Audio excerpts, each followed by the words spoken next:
Boa tarde a todos. Nós já podemos dar início à nossa aula, né? Essa semana aí foi bem agitada do ponto de vista das redes.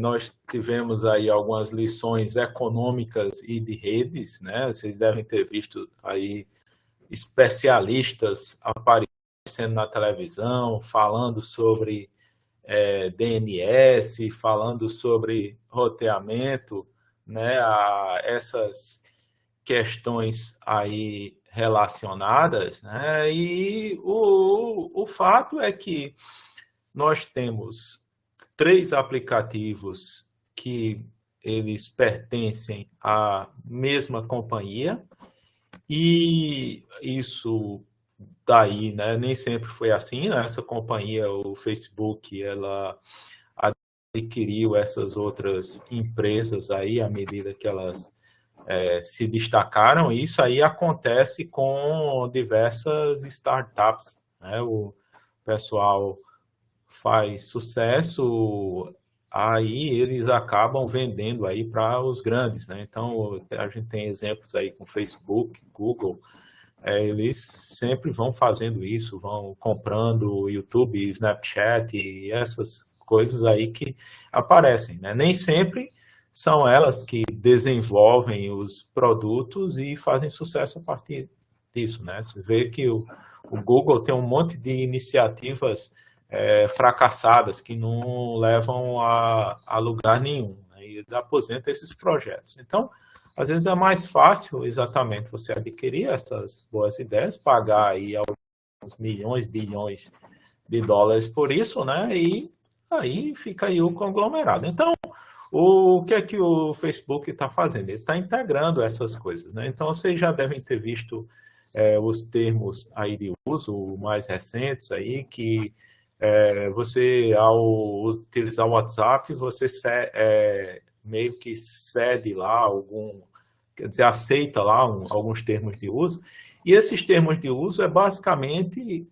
relacionado à integração entre as plataformas dele, né? Então, isso aí do ponto de vista comercial é muito bom, porque você pode pegar a publicidade aí nesses 3 lugares, né? A maior fonte de receita do Facebook é exatamente essa parte de publicidade.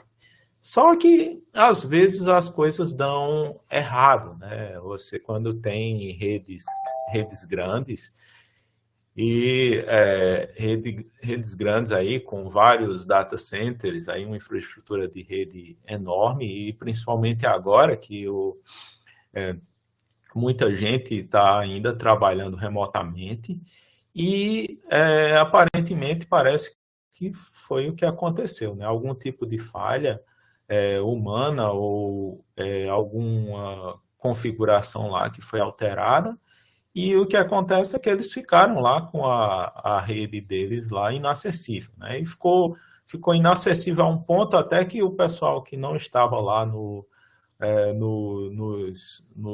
sites que eles possuem, né, nos locais de trabalho, eles não conseguiam acessar aquilo dali remotamente. Então, o que se tem são especulações. Em geral, as grandes empresas elas não costumam admitir que tipo de erro foi, né? Então, o que o pessoal tenta é fazer algum tipo de engenharia reversa e especular o que houve, né? Então, provavelmente aí a causa desses problemas só vai aparecer se ocorrer algum dedo duro lá dentro, né, que diga lá exatamente o que aconteceu, porque provavelmente nunca se vai admitir em algum tipo de comunicado, né, que exatamente o que houve, porque tem acionistas aí envolvidos. Então, se você menciona, por exemplo, um erro primário, né, aquele pessoal vai os acionistas, os investidores, eles vão começar a duvidar exatamente da capacidade técnica daquela empresa. Então, acaba não se admitindo, né? Então, às vezes, você só admite alguma coisa se for levado à justiça, né? Na justiça, aí o pessoal, às vezes, tem que fazer, né? Eu acho que lá nos Estados Unidos, como eles estão sujeitos às leis americanas, provavelmente aí talvez o Mark Zuckerberg seja chamado lá para o Senado lá dos Estados Unidos para dar alguma explicação, né? Mas aí, né, muita gente perdeu dinheiro, né? Principalmente o pessoal que está usando essas plataformas aí. Você tem algo que é muita economia de custos, né? Você pega aí muitas empresas aí que estão utilizando o WhatsApp, elas deixaram de investir na infraestrutura própria de telefônica, de dados, às vezes não tem um site próprio, tudo isso, né? Então, isso está meio que terceirizado e acontece isso daí, né? Então, provavelmente lá nos termos de uso lá do Facebook, lá nas 3 plataformas dele, deve ter alguma coisa que isenta o usuário, isenta eles, né, de indenizar um usuário que está recebendo aquele serviço gratuitamente, né? É diferente aí, sei lá, imagina aí que você tem um contrato de fornecimento de alguma coisa e se por acaso você passa 1, 2 dias com aquele serviço indisponível, aí nesse caso você vai poder acionar a justiça para isso. Então, o máximo que pode acontecer, provavelmente com o Facebook, nesse caso, é a perda, vai ter a perda de receita, né? E tem também aí a credibilidade que pode impactar aí no valor das ações, né, de mercado. Mas, por uma falha dessa, ele não vai ser diretamente punido por isso, né? O que fica para a gente é a lição, né? Que é bom ter cuidado aí e avaliar realmente a dependência dessas plataformas, principalmente para quem realiza algum tipo de atividade remunerada. As pessoas já não fazem mais ligações, tem um bocado de pequenos negócios aí que ficaram paralisados por conta aí de pedidos e coisas a mais que são feitas aí pelo WhatsApp. E depois até as redes das operadoras acabaram congestionadas, né, porque nunca mais se tinha feito ligação e na hora que você tem um fluxo maior de ligações, você tem que mudar as configurações e alterar a banda. Então, você vai pegar e distribuir a banda que era usada lá para a parte de dados, ela vai ter que ser colocada aí para a parte de voz. E voz e dados, eles têm características completamente diferentes, né? Tem todo um estudo aí para tráfego de voz aí, que tem a duração média de uma chamada e coisas do gênero, e isso aí impacta nos canais de comunicação. Então, na hora que acontece algo desse tipo, né, a chiadeira é geral, né? E aí o pessoal se lembra das alternativas, que não existe só o WhatsApp, né? A gente ainda tem o velho SMS, o pessoal lá nos Estados Unidos e Europa gostam muito de usar o SMS, e na maioria das operadoras aqui no Brasil você tem bônus aí de toneladas de SMS que você pode usar. Tem, na maioria também, você tem ligações ilimitadas na maior parte dos planos, né? Ninguém usa mais isso aí, mas tem, né? Então, tem várias alternativas que para sobreviver a panes desse tipo, né? Mas quando acontece algo numa magnitude dessa, as pessoas ficam meio sem saber o que fazer. Então, é perigoso, né?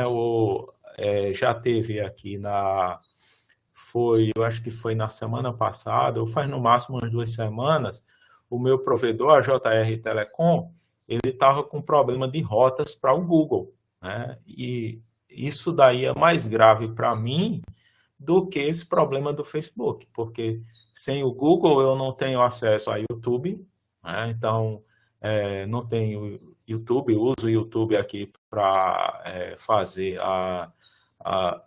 gravar as aulas aí para vocês, né? Não tenho acesso a Gmail, o Gmail, a Univac atualmente, ela terceirizou também, né? O seu e-mail institucional para o Google, Então, você não tem Gmail, você não tem Google Meet, você não tem um bocado de coisa, né? Então, é complicado. A salvação é que ainda, como é algo próprio do meu provedor, se eu pegasse meu celular e ligasse a rede de dados, eu poderia usar através da TIM ou da Oi, que eu sou cliente, eu poderia ter acesso a essas plataformas, né? Mas é algo aí que acontece. Então, o que se especula que houve, né? Falou-se em questões de DNS. Então, o DNS nós já estudamos aqui, né? O que é que o DNS faz? Ele resolve um nome. Então, você pega aí um nome desse aí que tem IP77, está projetado na tela, 177.192.12juniornet.pc.br.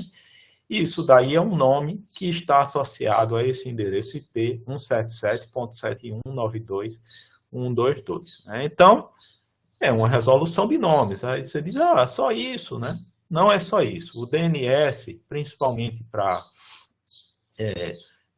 provedores grandes, serviços de grande magnitude, ele faz a distribuição de carga. Então, na hora que você bota google.com, não é só uma máquina, não é só um único IP que é responsável por aquele nome, google.com, né, www.google.com.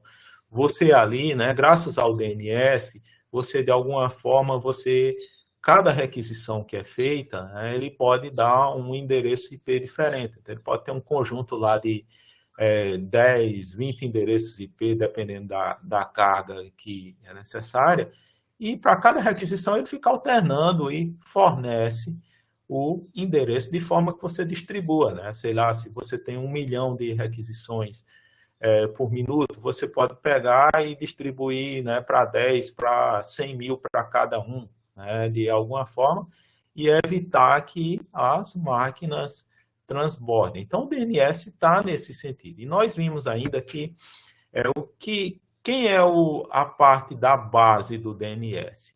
É o servidor DNS com autoridade.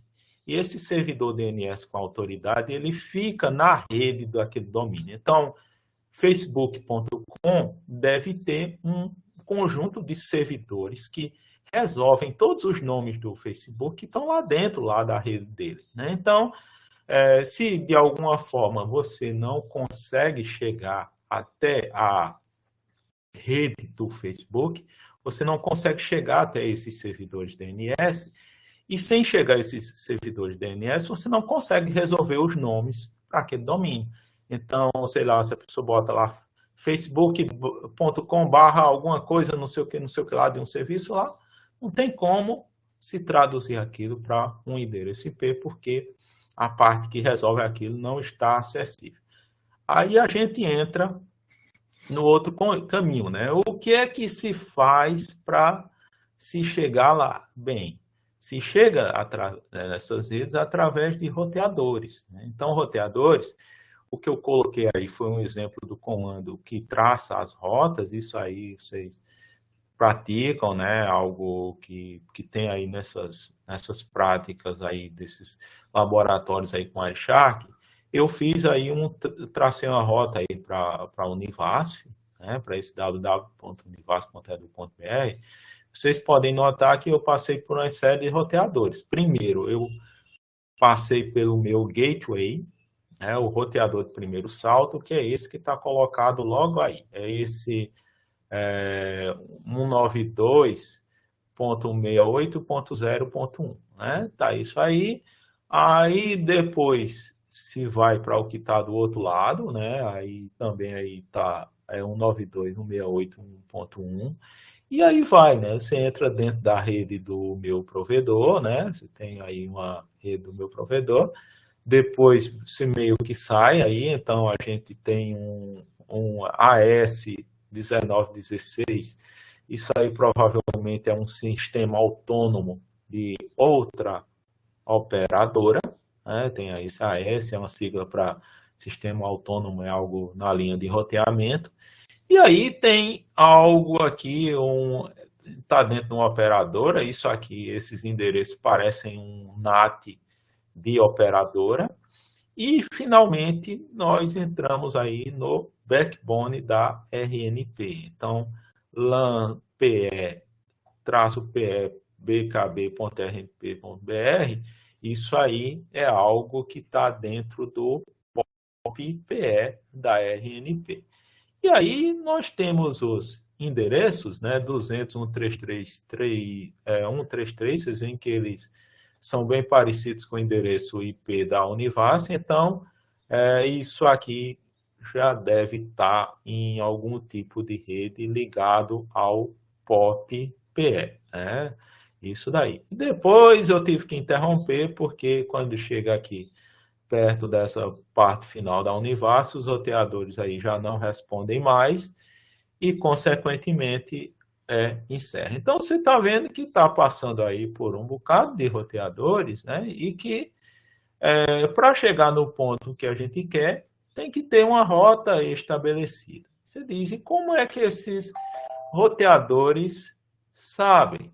Bem, aí, né, vai ter que ter rodado algum tipo de algoritmo de roteamento. E esse algoritmo de roteamento, ele vai instruir, né, os roteadores que estão no meio do caminho sobre as rotas certas, né? Então, periodicamente, você pode ter atualizações, a gente vai dar uma olhadinha aqui rapidinho hoje, e essas rotas aí são atualizadas. Pelo que se imagina, né, houve algum tipo de atualização lá no Facebook, e com essa atualização teve uma falha, né, nisso daí, né, uma coisa que as rotas para ele dele não foram fornecidas. Se as rotas aí não foram fornecidas, não tem como se chegar até ele, né? Então,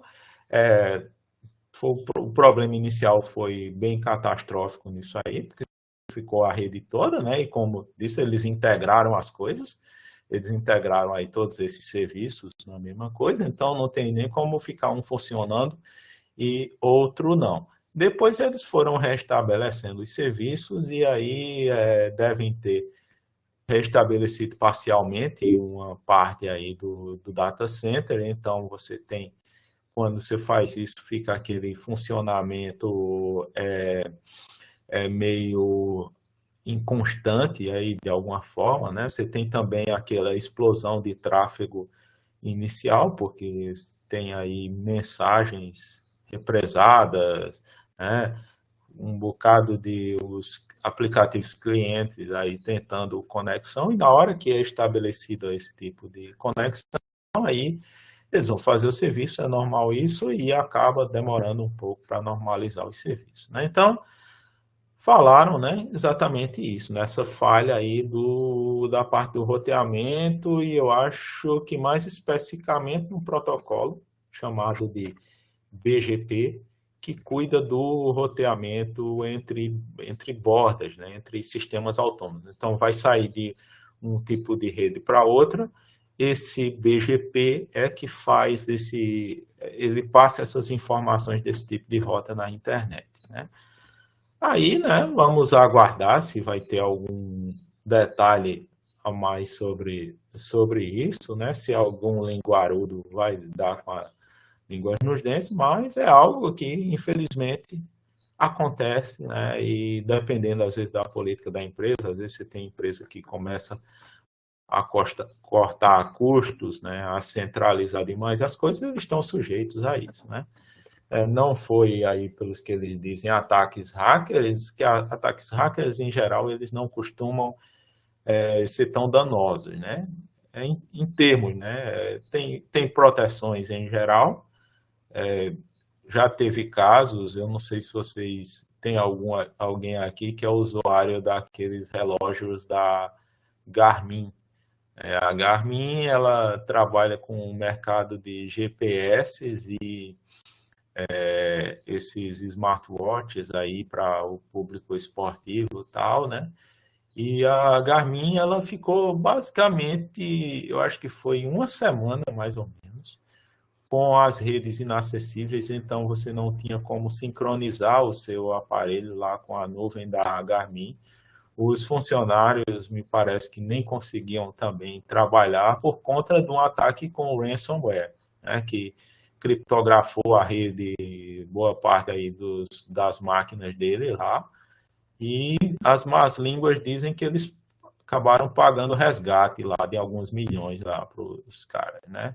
Eles dizem que não, obviamente eles vão negar, eles dizem que conseguiram restaurar os backups lá, tudo lá, e restabelecer o serviço, mas levou aí um bom tempo, né? Foi algo, eu acho, pelo que eu medi, mais ou menos, eu tinha o meu, ficou mais ou menos uma semana aí sem sincronizar o aparelho por conta disso. Então, pode ter ataques também, né? Não foi, parece, não foi o caso, foi uma falha humana, né? Dizem a falha humana, que causou isso daí, né? Vamos aguardar. Então, né? Vamos dar uma olhadinha hoje sobre a parte aí dos protocolos de roteamento, né? Que eu acho que é uma questão mais ou menos central. Então, nós temos uma rota entre o hospedeiro, um hospedeiro que está num lado e um hospedeiro que está no outro, e essa rota ela vai passar através de vários roteadores. Então, você tem um roteador default, lá do lado do primeiro hospedeiro, que é para quem ele vai mandar as coisas, né? Então, na minha, vocês viram aí, o meu default, o meu gateway é 192.168.0.1. Então, qualquer coisa que vai sair da minha rede, né, que não possa ser resolvida aí na camada de enlace, como com switch, a comutação na camada de enlace, ele vai para outra rede, então ele vai passar por esse roteador. Então, ele joga para ele. E a partir daí, esse roteador, ele vai tomar as decisões. No meu caso, né, esse 192.168.0.1, ele faz uma decisão simples. Ele simplesmente encaminha para o outro, o 192.168.1.1, que é o outro lado lá da... pensar o roteador com dois lados, né,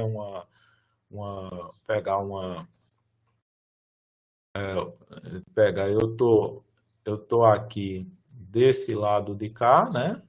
E você tem esse lado de cá, desse outro lado. Então, o 0.1, não vou botar todo, é esse lado, e o 1.1 é esse outro lado de cá, essa outra parte da interface. E a partir daí, né, isso daí vai ligar a outras coisas, então ele vai tomar a decisão aí de repassar aqui para outros elementos, e a partir de então você pode ter várias opções aí possíveis de rota. Então, através dessas rotas, você vai fazer com que as coisas cheguem da origem até o destino. Então, você tem aqui um problema, né? O problema é de direcionar o pacote do roteador de origem ao roteador de destino. Você poderia pegar e fazer essas coisas de uma maneira estática ou usando alguma coisa que utilize algum tipo de inteligência de algoritmo para fazer essas coisas. Então, quando se vai falar de algoritmo de roteamento, você utiliza uma representação em grafos. Então, um grafo, você tem uma estrutura que está aqui, né? Então, você tem os roteadores que estão colocados, né?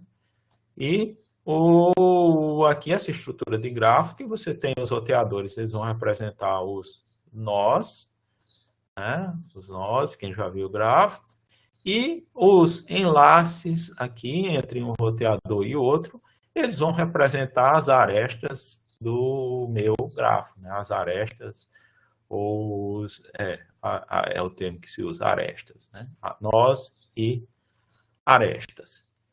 Então, o que nós podemos, né, associar aqui com uma ligação dessa, uma aresta, é um número, e esse número aqui vai representar o que a gente chama de custo. Então, se a gente fosse representar, né, fosse fazer essas coisas, então eu pego, se eu quero do nó U para o nó V, o nó W, por exemplo, eu quero do nó U para o nó W. Eu tenho a opção de custo 5, que eu vou de U até W, né? Tem uma opção também de custo 5, se eu vou de U até V e de V até W, também dá o mesmo custo, né? Custo 5.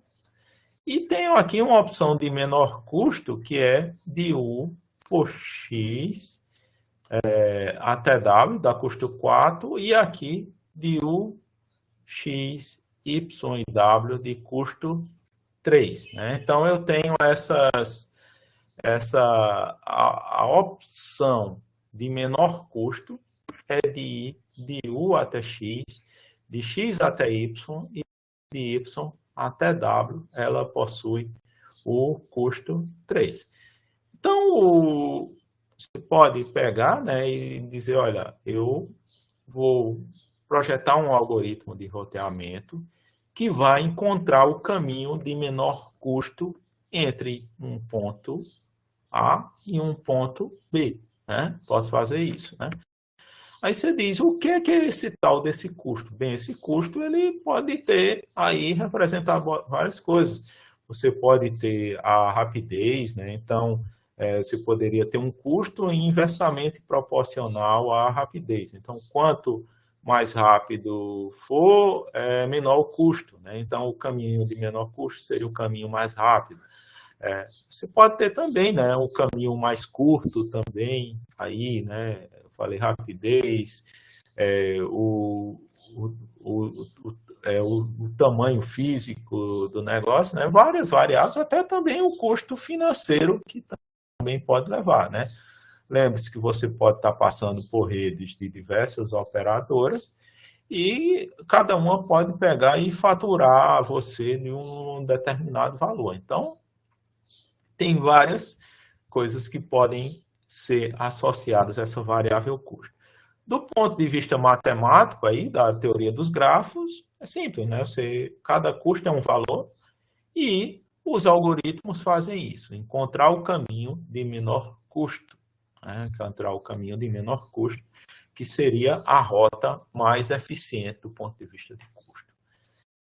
Então, vamos lá, né? Então, você pode ter roteamentos que a gente chama de roteamento global, quando você conhece todos os custos da sua rede, né? Então você vai calcular o caminho de menor custo entre a origem e o destino, usando o conhecimento completo e global sobre a sua rede. Então, se a gente for pensar de um algoritmo de roteamento global, era como se ele tivesse a figura de todos esses custos que estão colocados aqui. Então, ele toma a decisão com base nesses custos aí, né? Já você pode ter algoritmos de roteamento descentralizado, que a ideia aqui é que o caminho de menor custo ele vai ser realizado de forma iterativa e distribuída. Então, a ideia é que, imagina aqui, numa situação dessa, ele poderia conhecer os custos até os seus vizinhos, mas ele não conheceria quem não era o vizinho. Então, eles meio que vão propagando a informação entre os nós, né, entre um e outro, de forma que, no final das contas, eles consigam encontrar a melhor solução. Então, eles vão atuar de modo iterativo e distribuído e, no final, vão fazer isso, né? E tem ainda algoritmos de roteamento estáticos. As rotas, nesse caso, mudam muito devagar ao longo do tempo e muitas vezes você não vai lá e programa. É o caso, se a gente for pegar, dessas minhas rotas de saída. Então, eu já tenho lá o meu gateway é um 92.168.0.1. Isso aí não vai mudar.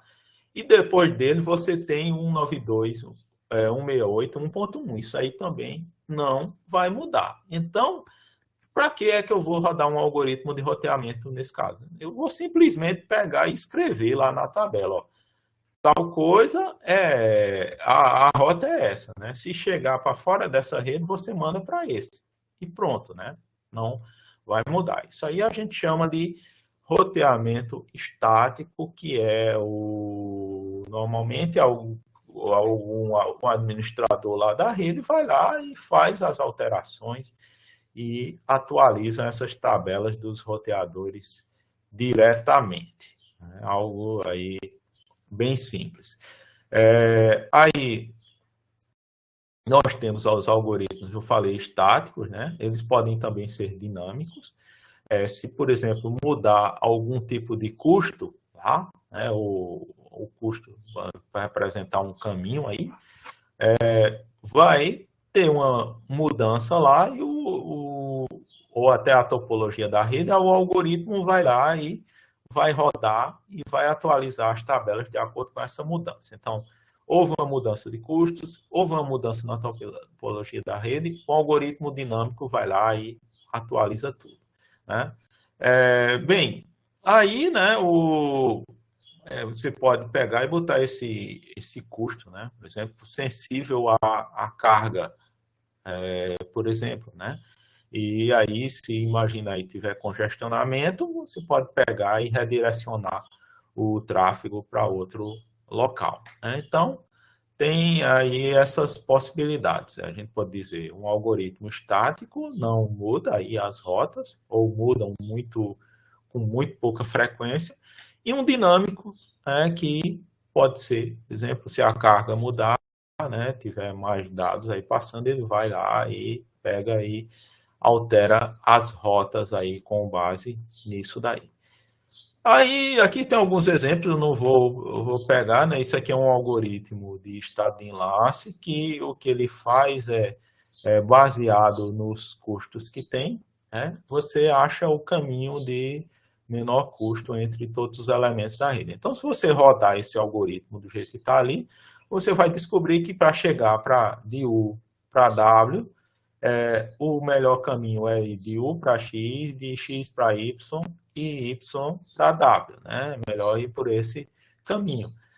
Se você quiser ir de X para W, e bem, de X para W não é melhor ir diretamente, é melhor ir por Y e depois ir por W. Então, o que um algoritmo desse faz, né, é encontrar, se rodar isso aqui, através desses problemas de otimização, você acha o caminho de menor custo. Tem ainda um outro algoritmo chamado de vetor de distância, que é um algoritmo interativo, que aí cada vizinho vai passando informação para o seu vizinho e a solução depois ela converge lá para a solução ótima. Então, aí quem tiver interesse nesse algoritmo, só pode pegar e dar uma olhada aí nessa parte dos livros, né? Eu acredito que tem alguns algoritmos similares na parte de controle em engenharia elétrica. Lá em controle ótimo, lá você quer obter a melhor solução de controle, tem algoritmos aí similares, usando a equação de Bellman-Ford que tem nesse algoritmo que se chama de vetor de distância, né? Então, é algo que não serve só para roteamento, vários problemas de otimização que existem na prática, eles podem utilizar esse tipo de algoritmo. Nós temos ainda a questão do roteamento hierárquico. Qual é o problema, né? Aí você diz, olha, um algoritmo, ele roda na internet toda, né? Se a gente fosse pensar, né? Você vai usar um algoritmo daquele como o algoritmo de Dijkstra, né? Que é o primeiro algoritmo que está colocado ali. Você roda ele na internet toda? Bem, né? Seria complicado, né? Você rodar isso aí na internet toda, né? Quantos roteadores há na internet, né? Muitos, né? Então, um algoritmo desse provavelmente teria que rodar com uma carga imensa, né? Pode sair, Sabrina. Depois aí você pode assistir a aula, né? Sem problemas.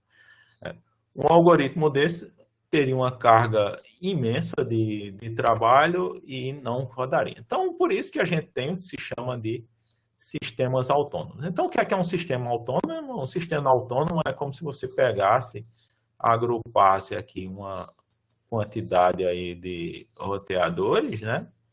E dentro desse sistema aqui, você pega e roda um algoritmo de roteamento. Então, esse sistema autônomo, ele vai poder ser conectado com outros sistemas autônomos através dos roteadores de borda. Então, se fosse pegar, né, o que é um sistema autônomo, vai ser algo aqui que vai rodar o mesmo algoritmo de roteamento. Então, você pega o Facebook, provavelmente tem o seu próprio sistema autônomo aqui. Né? E lá dentro desse sistema autônomo, você tem vários roteadores. Só que para sair do Facebook, ele tem que se comunicar com outros sistemas autônomos. Então, tem que ter essa informação das rotas. Né? Então, a gente tem aí alguns protocolos, tem algoritmos que rodam dentro de um sistema autônomo, que a gente chama de um roteamento intrasistema autônomo. Né? Aqui, vamos pegar aqui essa figurinha, você tem um sistema autônomo, né? 3 sistemas autônomos aqui, aí você vai ter algoritmos que rodam dentro do sistema autônomo. E tem também algoritmos que vão rodar entre os sistemas autônomos. Então, a gente for pensar, um algoritmo intra, ele vai definir as melhores rotas aqui dentro, e um algoritmo inter, ele diz, se por acaso você tiver alguma coisa que vai mandar do 1 para o 2, né, do 1 para o 2, ele manda jogar as coisas para o 1B. Porque 1B está conectado ao sistema autônomo 2. Então, com isso, né, com esses dois, o algoritmo que roda dentro de um sistema autônomo e o algoritmo que roda para saber, né, que sistema autônomo está conectado com o outro, eles rodam e você cria uma tabelinha de repasse que em cada roteadorzinho desse vai ter a sua tabela, que diz, chegou tal coisa, mande para tal lugar. Chegou tal coisa, mande para tal lugar. E todo mundo tem essa tabelinha aqui, né? E quem fez isso aqui foi esses dois algoritmos. O algoritmo que trabalha dentro do sistema e o algoritmo que trabalha entre os sistemas autônomos. Então, se a gente for pegar os protocolos aí, ou a gente tem alguns bem conhecidos aí na internet, entre um sistema autônomo inter, né, dentro, né, dele, você tem o RIP, é o protocolo de informação de roteamento, e tem o OSPF, né, são os 2 protocolos principais. E entre os sistemas autônomos, né, o Inter-AS, entra esse BGP, que é Border Gateway Protocol, né, o protocolo de borda de gateway, né, que ele está interessado nessa interconexão entre os sistemas autônomos. Então, lá do Facebook, né, o que uns especialistas conjecturaram é que houve um problema aí com o uso desse BGP, né? Ele, de alguma forma, aí as rotas não foram comunicadas aí para os roteadores, né, os que tinham aí, e com isso os vizinhos não conseguiam, né, alcançar a subrede lá do Facebook, né, e aí ficou fora do ar e os serviços. Aí tem, né? Tem partes de sessões, comunicações aí dos roteadores, eu não vou entrar no meio aí, né? Tem as documentação do BGP, você encontra aqui no RFC 1930, vocês podem fazer essas pesquisas pelos sistemas autônomos que existem na internet, então você procura lá pelos sistemas autônomos, e vai ter uma lista lá desses monte de sistemas autônomos aí. Eu até baixei umas listas dessas aí faz um pouco. Tem muito sistema autônomo aí, né? Então, pega um provedor desses grandes, tipo Vivo, Claro, tal, né? Você tem sistemas autônomos aí só para essa parte. Não vou pegar aqui o BGP, né? E aqui eu acho que não tem muito mais o que falar aqui sobre os sistemas autônomos. Então, o que fica a lição sobre essa parte final aí da camada de rede para vocês, né? Vocês têm aí essa camada de rede, o protocolo IP, o protocolo ICMP e tem os protocolos de roteamento, né? Aí. O protocolo IP e ICMP, vocês de alguma forma vocês lidam aí diretamente com ele. O IP está a parte do endereço,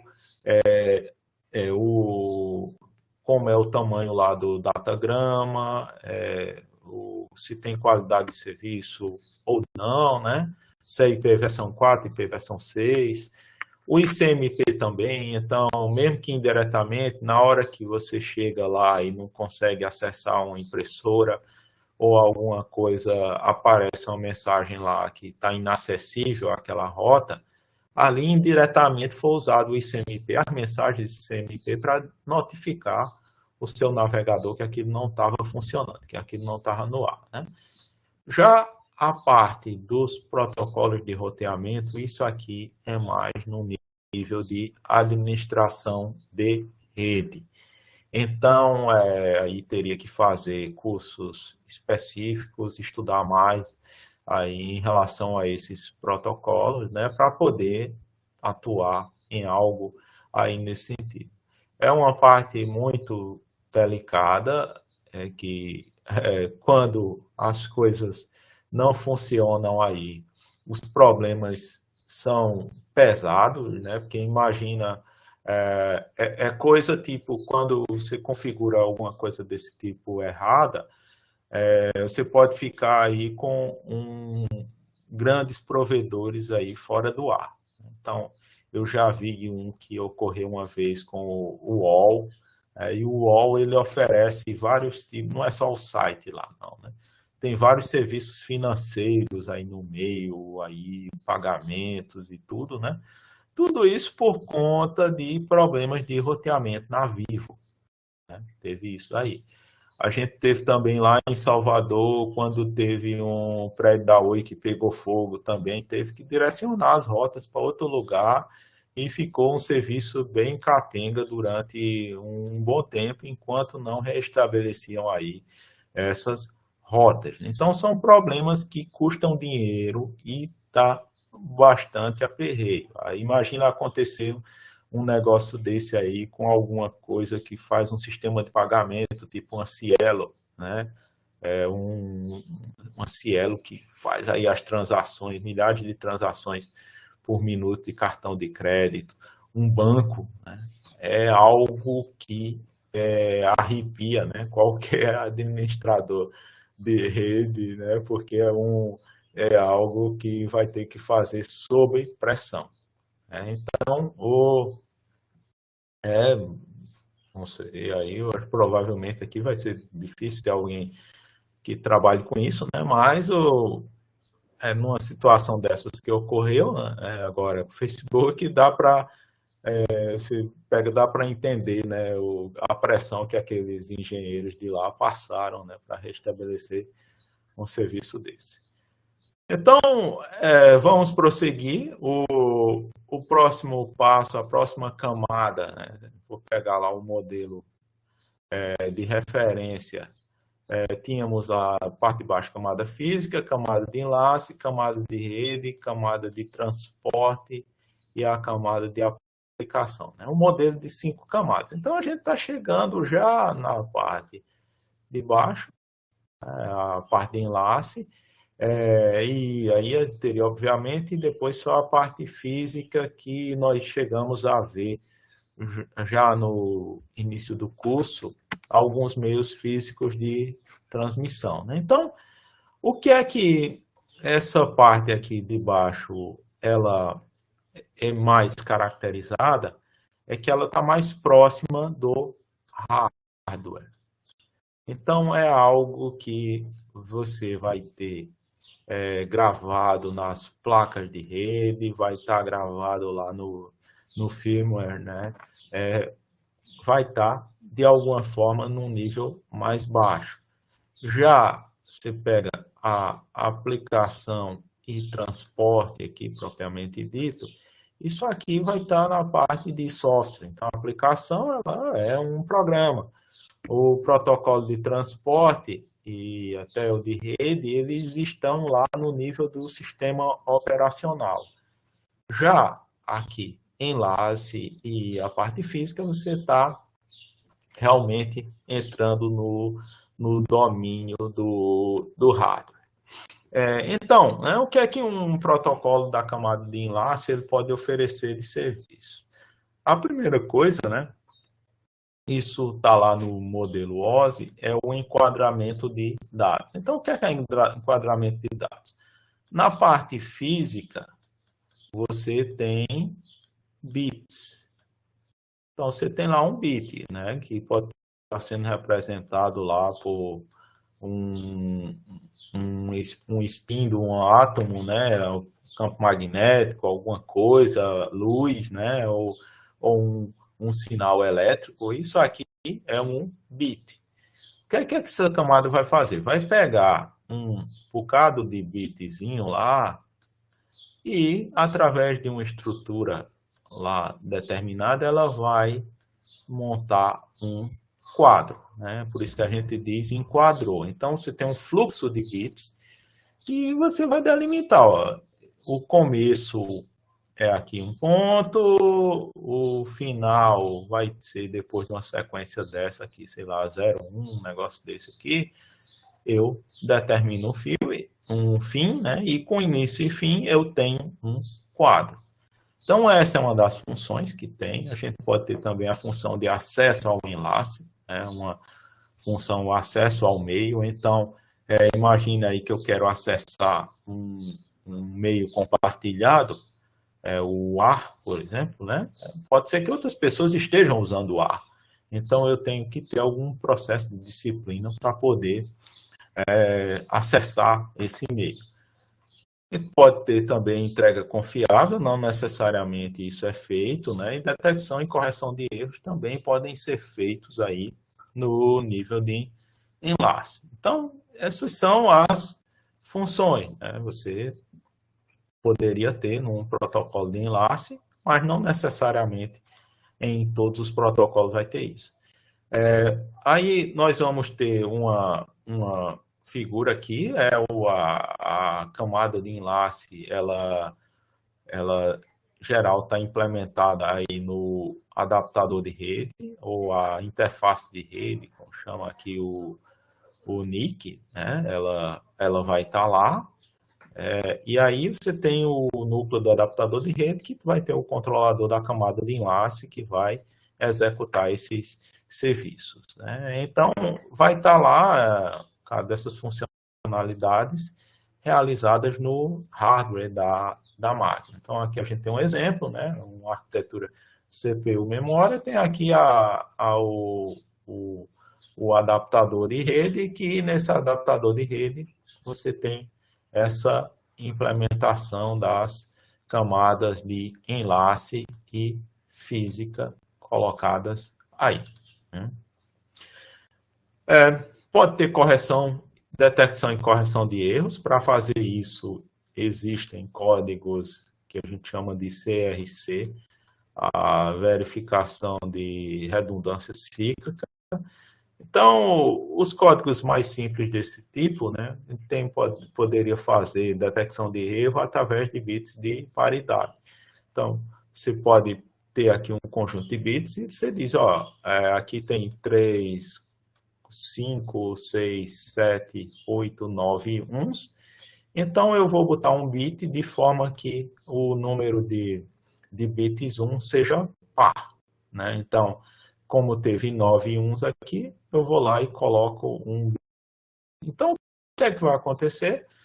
lá no receptor, o receptor vai contar essa paridade, se der um número ímpar, né, somar os bits subindo é 1, você detecta que houve um erro, né? Aí toma uma decisão, descarta o pacote. Não é um esquema muito sofisticado, tem códigos mais eficientes, tem paridade bidirecional e tem os métodos de verificação de redundância cíclica que são mais sofisticados, né? Isso aí já é o que se chama de códigos polinomiais. Mas, resumindo, basicamente o que você pega e faz uma divisão de um número em binário por outro, né? Aí você vai ter um número lá e você vai ter um resto dessa divisão. E você pega e coloca esse resto junto. Aí lá no receptor, o receptor vai fazer a mesma conta, divide lá esse número por um gerador, que se chama, um gerador lá do código, e se o resto que ele calcular bater com o que tem aqui, então quer dizer que não houve erro. Se não bater, quer dizer que houve erro, e aí há o descarte. Aqui está um exemplo, né? Aqui tem o gerador, então você faz a divisão entre o dado que você tem, o gerador, e calcula o resto.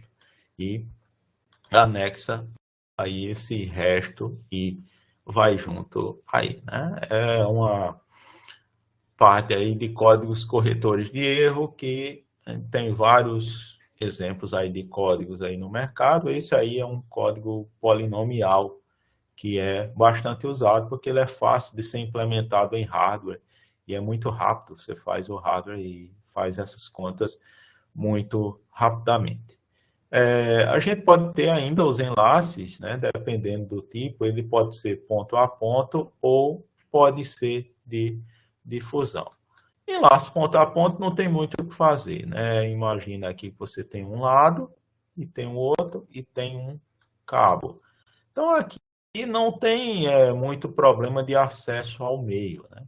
Mas se você pensa aí um caso que todo mundo tem acesso aqui ao fio ou ao meio de transmissão, aí, né, o que a gente chama de difusão, aí você vai ter que ter alguma política de disciplina, porque pode ser que alguém queira usar enquanto o outro está usando. Então, pega o exemplo, né, se estivéssemos numa sala, todos nós lá, e começássemos a falar simultaneamente, né, aí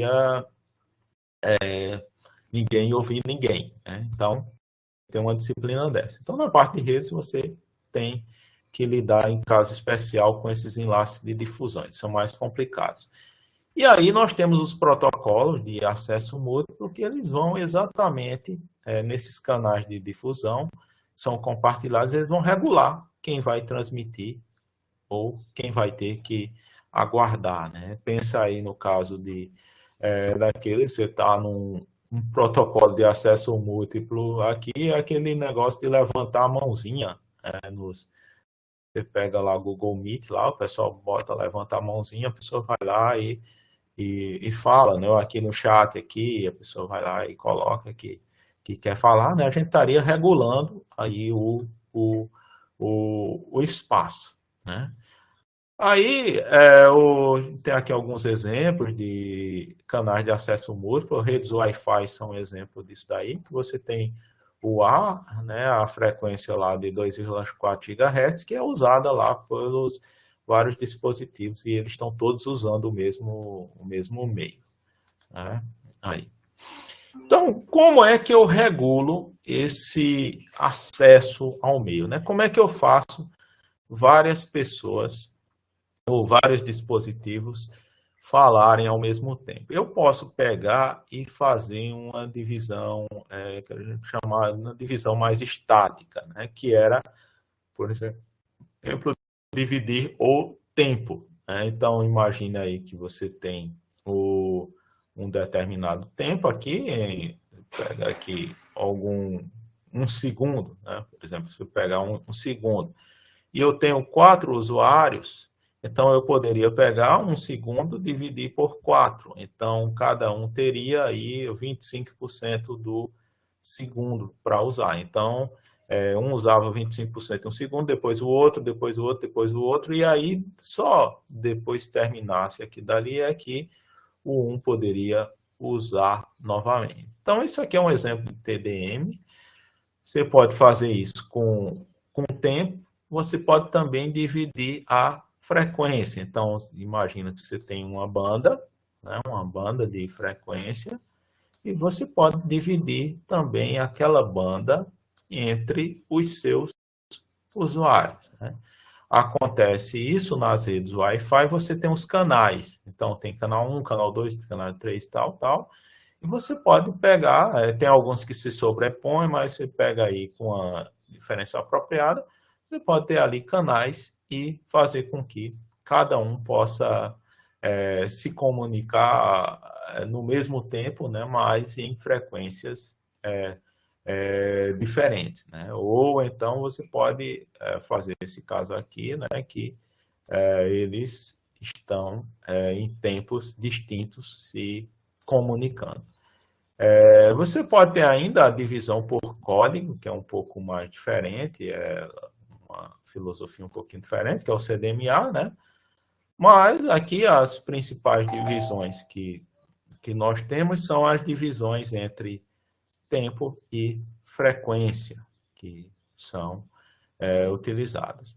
E, além desses protocolos que dividem tempo e frequência, que são muito usados na parte de telefonia, né? Telefonia lá de terceira geração, mais ou menos, faziam disso aí, você tem os protocolos de acesso aleatório, que eles são mais para a parte de redes de dados, né? Então, lá nas redes de dados, é mais conveniente usar esses protocolos de acesso aleatório. Então, a ideia é, ao invés de você pegar e dividir o tempo lá em pedacinhos e dar um pedacinho para cada um, você não vai fazer isso, né? Porque você pode ter o caso de que você fez essa divisão e alguém tinha alguma coisa para transmitir, outros não, e aí você ficou só esperando dar o seu tempo novamente para transmitir, quando você poderia usar o tempo todo. Então, a ideia do protocolo de acesso aleatório é, quando eu tiver algo para transmitir, eu transmito de uma vez, né? Eu não vou pegar e dividir as coisas para ele, né? Você vai pegar e usar toda a taxa do canal para transmitir aquilo dali. Então, tem alguns protocolos nesse sentido. Tem o Aloha, um dos primeiros protocolos que se pensou nisso daí. Deixa eu ver se tem aqui a figurinha. Não tem aqui a figurinha do Aloha, né? Mas o que é que é o slotted Aloha? Você divide as coisas em tempos, aqui, né? Um slot, né, definido isso aqui, e se alguém tiver algo para transmitir, ele vai lá e começou o tempo, ele vai lá e transmite. Só o que pode acontecer, pode ser que várias pessoas tenham a mesma ideia e transmitam naquele momento. O que vai acontecer é uma sobreposição, a gente diz que houve uma colisão, e aí eles vão ter que transmitir novamente, né? Então, pega aquele exemplo que tem duas pessoas andando na rua, aí uma fica de cara com a outra, né? Aí daqui a pouco uma muda de lugar, a outra também. Então, a gente estaria pensando as duas tentando transmitir aqui de novo, né? Aí elas podem tentar de novo, ou uma pode ficar paradinha lá, né? Paradinha e a outra vai, né? Então, se uma ficar paradinha, a outra vai, eles não vão colidir, não vai conseguir passar, né? E depois o outro passa e consegue ser feito a transmissão. Então, é a mesma coisa aí com as redes. Aqui, né, você não tem uma reserva do que vai fazer, não tem a reserva do tempo, não tem a reserva da frequência. Se tiver alguma coisa para transmitir, você transmite, né? Se tiver colisão, você vai ter que transmitir novamente até todos conseguirem fazer a sua transmissão. Então, Isso aí pode funcionar bem quando você tem poucos dados aí para transmitir, né? Mas pode ser que não funcione muito bem quando você tem muitos querendo transmitir, porque aí você teria muitas colisões. Então, a eficiência ela vai depender muito do número de nós ativos. Então, quanto maior esse número de nós ativos, você tem uma eficiência que é menor. Temos variações desse Aloha, tem o Aloha puro. O Aloha puro você não tem a divisão em slots. Simplesmente alguém quer transmitir, vai lá e transmite, né? E manda. Esse aqui ele é mais simples, porque não precisa de relógio para determinar quando começa cada um, mas por outro lado ele fica mais ineficiente, porque aumenta muito a chance de colisão. E aí, né, a gente entra nos protocolos que é os que são muito usados nas redes. O padrão Ethernet, que é o 802.3, o 802.11, o Wi-Fi também tem uma versão desse CSMA. E a ideia é você escuta antes de transmitir. CSMA quer dizer acesso múltiplo por escuta da portadora. Então, ao invés de fazer como o Aloha, que transmite sem olhar quem está lá no meio, um CSMA, ele primeiro escuta, ele analisa se há transmissões no canal. Se não houver transmissões no canal, então ele vai lá e transmite, né? Vai lá e transmite. Mas ainda pode ter colisões, né? Porque você pode pegar, se tem às vezes um meio físico longo, as estações estão separadas, uma olhou, escutou um tempinho, não viu nada. Mas ela pode estar fazendo isso e outra está fazendo também. E aí, quando as duas percebem que está livre, elas vão lá e transmitem. E aí você teria colisão. Então, os protocolos CSMA ainda podem ter uma outra função, que é detectar colisão. Então, à medida que eles vão transmitindo, eles também ficam escutando, ficam analisando. E se eles conseguirem detectar uma colisão, eles podem parar a transmissão, né? Então, você pode ter o CSMA do tipo CD, que detecta a colisão. E tem outros, né? O CSMA-CA lá do Wi-Fi, vai dar uma olhada dele depois quando ver o Wi-Fi no final do curso, que é o CSMA-CA. Então, a ideia, né? Todo CSMA é evitar a colisão ouvindo o canal primeiro, né? Ou seja, realizando a detecção de portadora. Detectar se tem sinal lá no meio físico de transmissão. Tem a eficiência desses protocolos, né? Depende muito da distância de propagação e da transmissão, né? É algo que, dependendo, às vezes, quando você tem um meio muito longo, a eficiência dele cai bastante. Então, às vezes nas redes Ethernet que se utiliza esse tipo de tecnologia, você tem uma limitação do tamanho máximo dos cabos aí para evitar que eles tenham uma eficiência muito baixa. Tem ainda alguns outros protocolos, né? Você tem muito nas redes de controle e redes industriais. E numa rede industrial, às vezes você quer garantir que alguém possa atuar. Então, imagina que você tenha lá um atuador que precisa executar um determinado comando, né? Então, se fosse usar lá um CSMA, ele poderia ficar um bom tempo esperando, não conseguindo utilizar e a ação de controle não foi realizada. Então, a ideia de passagem de permissão, ela é mais ou menos isso. Você dá uma permissão e quem tem aquela permissão é quem pode transmitir.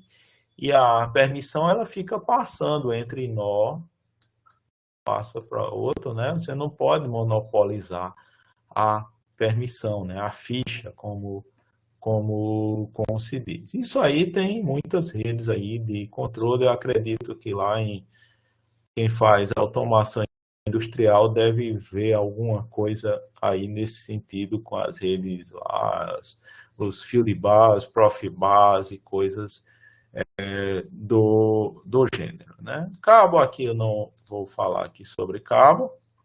E aí, né, a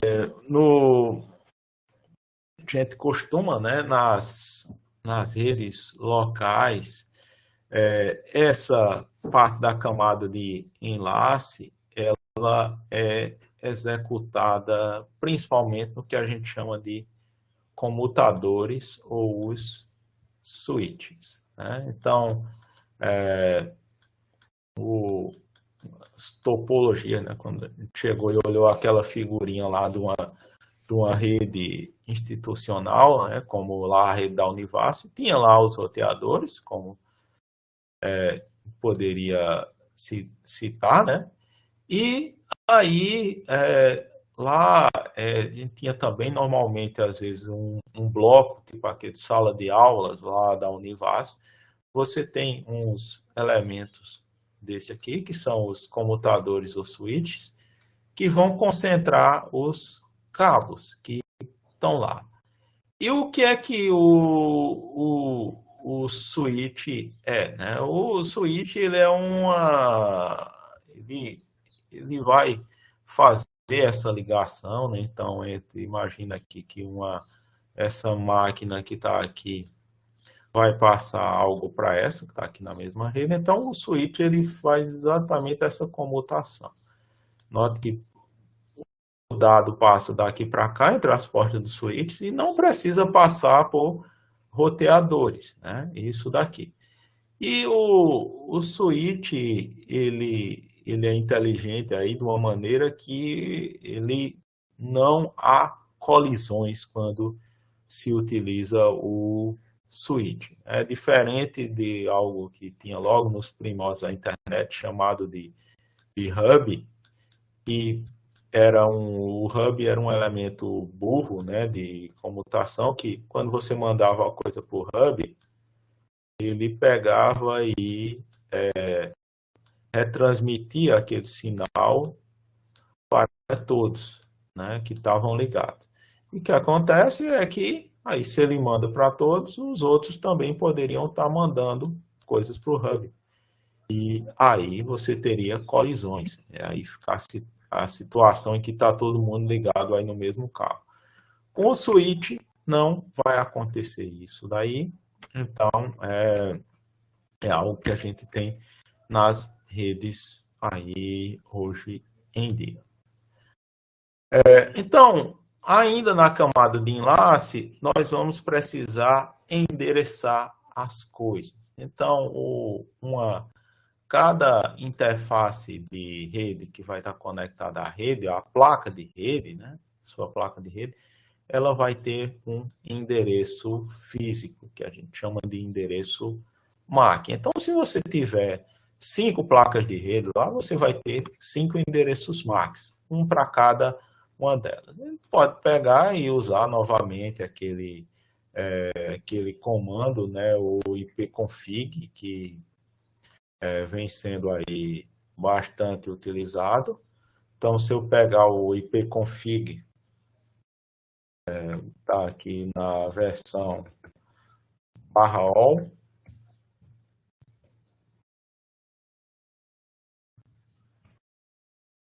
você vai notar, né, que eu tenho aqui alguns endereços físicos. Esse aqui é o adaptador Ethernet, é a rede física cabeada. O endereço físico dela é esse aqui. Temos um adaptador de rede sem fio local, o endereço físico é esse. Outros aqui virtuais, e aqui o que está sendo usado, o sem fio Wi-Fi, ele tem esse endereço, né? Está em hexadecimal 00051660F09D, né? Que aí, né, vê que é o endereço físico, tem um endereço IP associado e assim por diante, né? Então, nós temos, né, cada interface aí tem o seu endereço físico, E o que é que vai acontecer? Você vai ligar essas interfaces a um comutador, né? O comutador, você nota que o comutador ele não tem endereços físicos aqui associados às suas portas. Então, o que é que o comutador vai fazer? O comutador ele vai aprender qual é o endereço físico que está ligado a cada porta dele. Então, o comutador ele vai chegar, né, vai através de um algoritmo de aprendizado, né, os pacotinhos na hora que chegarem, ele vai ver, ó, chegou aqui dessa interface aqui, qual é o endereço físico dele? Aí vê o endereço físico e anota, isso aqui está associado à minha porta número 1. Chegou aqui esse endereço físico aqui, desse lado aqui, está associado ao quê? A minha porta número 2. Então, ele vai lá e monta uma tabelinha que tem, né? Tabela lá, com as interfaces dele, 1, 2, tal, e associa cada uma delas a um endereço físico, né? Vai fazendo isso e você nota que ele vai executar esse aprendizado. O que o ARP aqui vai fazer, esse protocolo, né, é exatamente a responder a seguinte pergunta, né? Uma vez que você tem um IP associado, qual é o endereço físico dele, né? Parecido com o DNS. Então, imagina aí no DNS, né? No DNS você tem o IP e você quer saber... Não, tem o nome e você quer saber o IP. Então, você usa o DNS. O ARP, não, né? O ARP você tem o IP, né? Você quer saber o endereço físico. Então, você vai lá, faz a pergunta, qual é o endereço físico do IP 222 tal, né? Aí, joga essa pergunta aí para todo mundo na rede, a máquina que exatamente né, ela vai pegar e sabe, né, qual é o endereço físico dela e qual é o IP dela. E aí, ela vai lá e responde para todo mundo. E quando os endereços físicos são conhecidos, aí as máquinas podem pegar e mandar mensagens umas para as outras, né? Então, vai ter lá uma atividadezinha para vocês fazerem de ARP também. ARP é um dos pacotes que você captura aí na maior quantidade em todas as redes que tem, né? Porque ele é um pacote que é difundido para todo mundo, porque é aquela coisa, é como se você chegasse às cegas nas redes, né? Como se chegasse aí num condomínio e você não conhecesse ninguém, aí você sai perguntando para todo mundo, né? Então, todo mundo vai ouvir aquela sua pergunta e só o interessado, né? O cara diz, ó, onde é que mora João, né? Aí, João lá vai ouvir e vai dizer, ó, João mora aqui, né? Então, ele está fornecendo o endereço físico dele, né?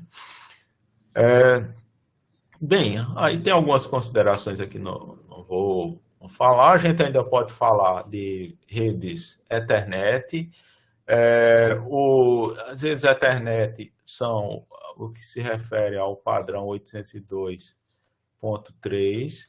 Foram as redes físicas cabeadas de maior sucesso aí na história, porque elas foi a primeira LAN de alta velocidade amplamente disseminada, e ela pegou e desbancou, né, algumas tecnologias que eram mais complexas e mais caras. Então, ela foi barato aí e acabou aí sendo um fenômeno de sucesso. E hoje em dia, na hora que você pega aquele cabo de rede lá e está ligando ele em algum ponto, você está usando aí redes Ethernet e praticamente aí vocês não ouvem falar aí, né? Vocês já viram a rede Token Ring, FDDI, né? ATM eu não digo nada ainda, né? Quem trabalha aí em operadoras aí de telefonia pode ser que trabalhe com isso, né?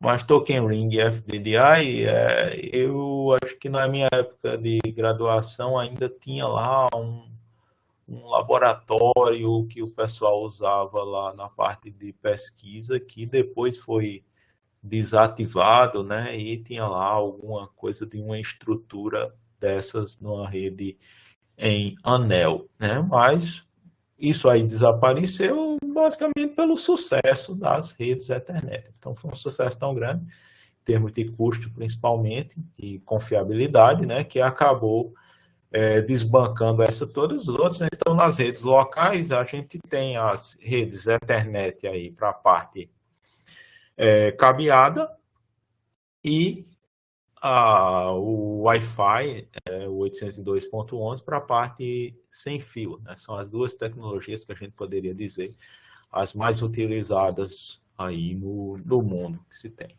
Então, o que é que se tem numa rede Ethernet? Você tem o quadro Ethernet, que é bem simples, tem um preâmbulo, que é uma sequência aí para você saber quando vai começar realmente uma sequência de zeros em uns, num determinado padrão, para você saber exatamente quando ela terminar, aí vai começar o seu quadro Ethernet propriamente dito.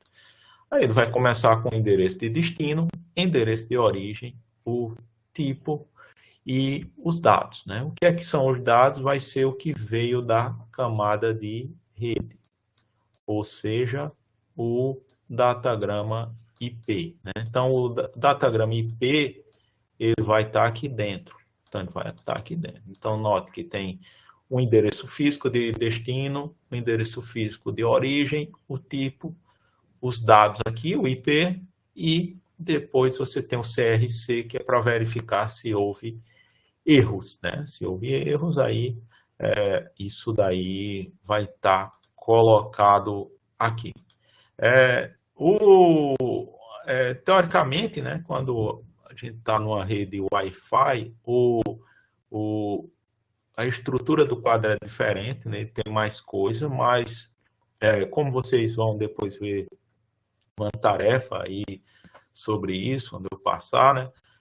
O Wireshark, aí, o adaptador de rede, não é nem o Wireshark, ele faz uma conversão lá do quadro do Wi-Fi para esse formato que está aqui. Então, eu vou pegar aqui, vou só para ilustrar, eu vou capturar aqui alguns pacotes aí com Wireshark e pode ter uma ideia aí do que realmente eu estou me referindo. Então, eu estou com a conexão Wi-Fi, estou capturando aqui pacotes, né? Não quero nada aqui de especial, eu posso pegar um pacote desse aqui, o DP.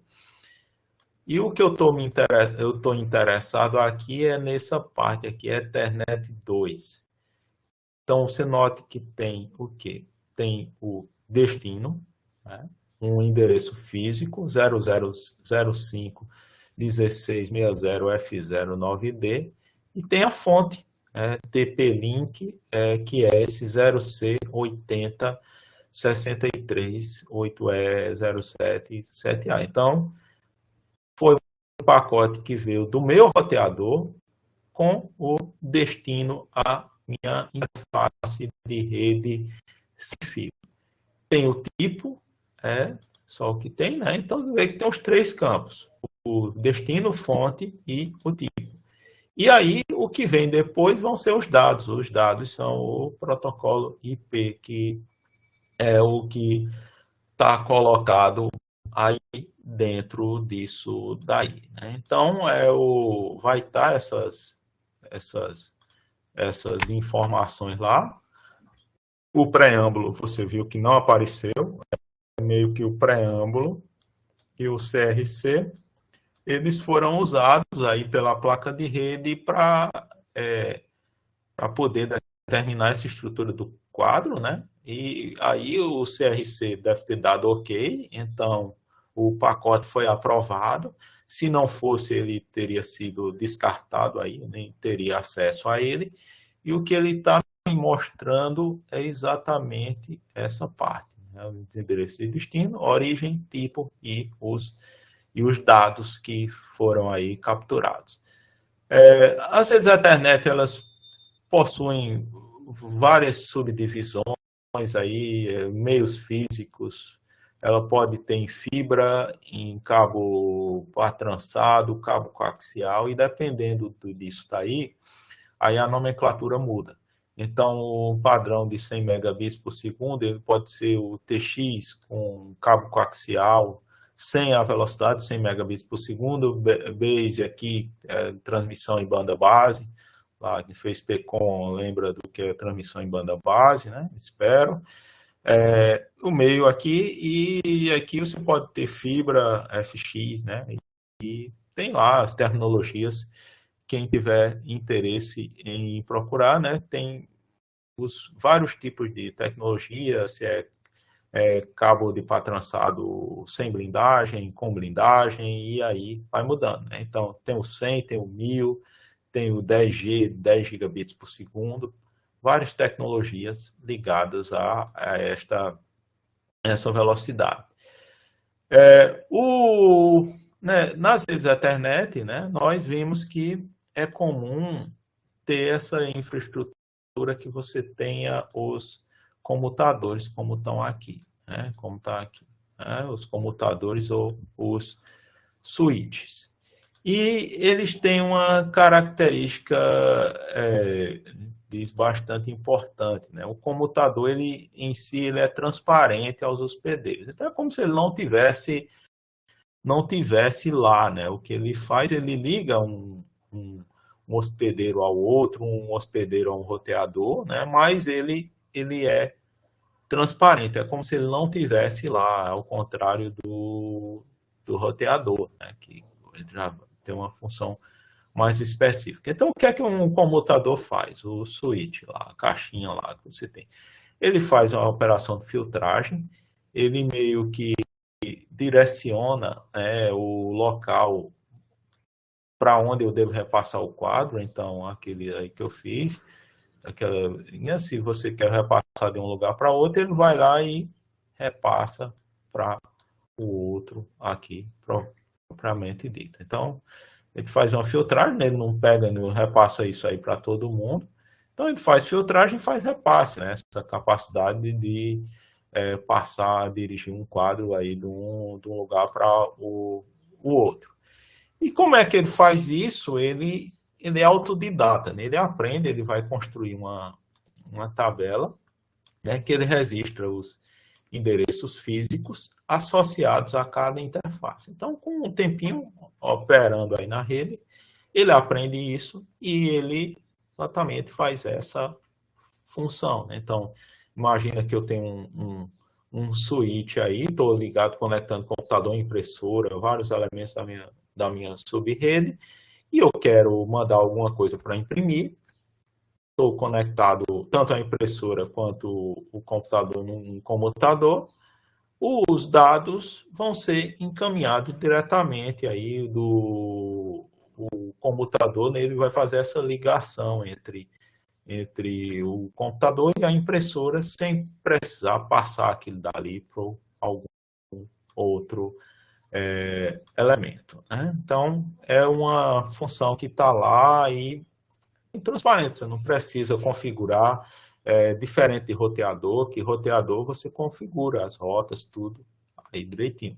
O comutador você joga lá e ele aprende sozinho e direciona as coisas para um lado para o outro. É importante aí ressaltar a diferença entre os comutadores aí na camada de enlace e os roteadores. Então, o comutador, ele só vê até a camada de enlace. Já um roteador, ele vê até a camada física. E os hospedeiros ou sistemas finais, eles veem até a camada de aplicação, né? Então, não tem sentido você falar em TCP e IP para um comutador, né? Porque são protocolos de rede e de transporte. Então, o computador não tem isso. O computador está ligado com funções da camada de enlace, que é aí lidar com quadros. Vamos ver aqui o que temos mais. Eu vou parar por aqui hoje. Não tem muito... deve ter algumas coisas aqui, devo falar um pouco de ver lá um pouco na próxima aula, né, aqui, mostrar para vocês um exemplo mais geral aí integrando todos esses protocolos que nós vimos até agora, mas, em suma, o que nós vimos até agora foi mais ou menos o básico das camadas, né? Então, tem outra atividade aí com a Wireshark já para vocês fazerem, ligada ao quê? Ao ICMP, o protocolo ARP e ao NAT, né? Tem lá as instruções para vocês fazerem. Na próxima aula, o que é que eu vou falar para vocês? Eu vou dar para vocês um pouco de noções de segurança, criptografia, e depois, né, na última aula, né, a gente vai ter uma do dia 13 e vai ter uma do dia 20, vai falar um pouco sobre redes Wi-Fi, né, um pouco mais de detalhe aí sobre Wi-Fi e mobilidade, a gente encerraria. Aí, essa seria a terceira atividade aí para vocês, né? Já teve uma que vocês fizeram, essa agora que está aqui, né? De rede e enlace, e aí teria a parte final, a outra atividade com a Wireshark também, referente à segurança e o Wi-Fi. E aí encerraremos. Então, em termos de avaliação para vocês, o que eu vou exigir, basicamente, só essas atividades aí com o Wireshark, que aí está a segunda, vou colocar a terceira em breve, e aí teremos mais as duas aulas aí, e aí as aulas com a atividade aí, a gente encerraria a nossa disciplina, né? Nossa disciplina. Então, é basicamente isso. Eu não sei se vocês têm alguma consideração. Eu peço depois que vocês deem uma olhada lá no AVA, né? Eu vou gravar essa aula aí para os que perderam e depois quiserem dar uma assistida aí nisso aí novamente. E é isso, pessoal. Então, se ninguém tiver mais alguma coisa, bom resto de dia para vocês, uma boa tarde, né? E até a nossa próxima aula, né? Então, até a próxima.